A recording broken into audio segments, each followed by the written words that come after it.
Assalamualaikum warahmatullahi wabarakatuh. Saya Ega Sultia, NPM 1811-070004, kelas C semester 5 Prodi PIAUD, mahasiswa UIN Raden Intan Lampung. Baik, di sini saya akan meringkas hasil materi evaluasi pembelajaran anak usia dini. Materi pertama yaitu pengertian evaluasi. Pengertian evaluasi secara umum adalah pengumpulan informasi untuk menentukan kualitas dan kuantitas belajar peserta didik.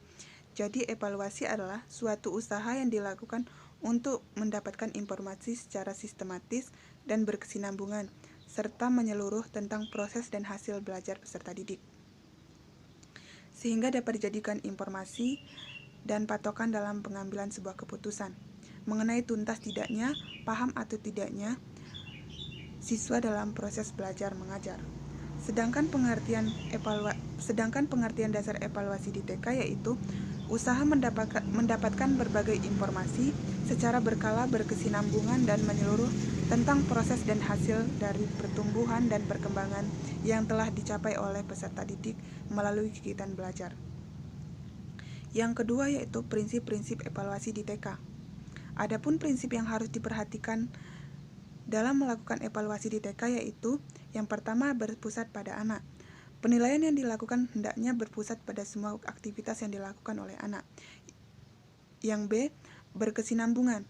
Penilaian dilakukan secara berencana, bertahap, dan terus-menerus untuk memperoleh gambaran perkembangan proses belajar anak. Yang C yaitu menyeluruh atau keterpaduan.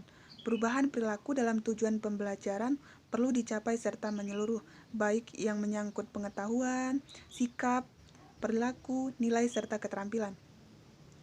Yang D, lebih mementingkan proses daripada hasil. Penilaian pada anak sebaiknya mementingkan pada pengamatan yang dilakukan selama proses berlangsung dan bukan dari hasilnya saja. Yang E, berorientasi pada tujuan.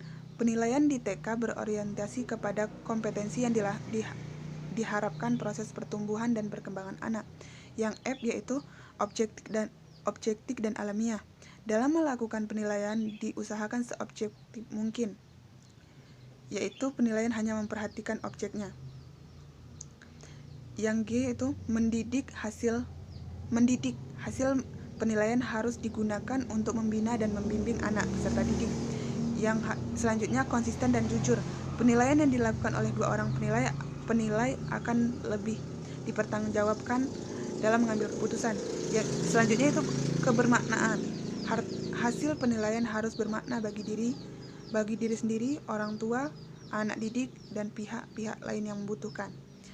Selanjutnya, kesesuaian. Penilaian harus memperhatikan adanya kesesuaian antara apa yang diajarkan di TK dengan laporan yang dibuat. Yang ketiga yaitu jenis-jenis evaluasi. Yang pertama, evaluasi program pembelajaran. Evaluasi yang mencakup terhadap tujuan pembelajaran, isi program pembelajaran, strategi belajar mengajar, dan aspek-aspek program dan aspek-aspek pembelajaran yang lainnya. Yang B, evaluasi proses pembelajaran. Evaluasi mencakup kesesuaian antara proses pembelajaran dengan garis-garis besar program pembelajaran. C yaitu evaluasi hasil pembelajaran. Evaluasi hasil pembelajaran mencakup tingkat penguasaan siswa terhadap tujuan pembelajaran yang ditetapkan baik umum maupun khusus, ditinjau dari aspek kognitif, efektif, dan fisikomotorik. Yang keempat yaitu macam-macam evaluasi di TK. Yang pertama, pengamatan atau observasi. Yang kedua, wawancara. Yang ketiga, sosiometri. Yang keempat, catatan anekdot. Yang kelima, pemeriksaan medis. Yang keenam, portofolio. Yang ketujuh, unjuk kerja. Yang ke-8, kunjungan rumah. Dan yang terakhir, penguasaan. Yang kelima yaitu tujuan evaluasi, yaitu menentukan kualitas sesuatu, terutama yang berkenaan dengan nilai dan arti. Karena evaluasi dapat mengetahui bagaimana anak dapat menguasai pembelajaran yang telah diberikan oleh guru pada anak. Yang keenam yaitu fungsi evaluasi. Adapun evaluasi berfungsi sebagai berikut. Yang pertama yaitu evaluasi berfungsi sebagai subjektif, yang kedua evaluasi berfungsi sebagai diagnostik, yang ketiga evaluasi berfungsi sebagai penempatan, yang keempat evaluasi berfungsi sebagai pengukuran keberhasilan. Yang ketujuh yaitu manfaat evaluasi. Yaitu penilaian pada suatu program pendidikan akan sangat membantu dalam kegiatan pembelajaran.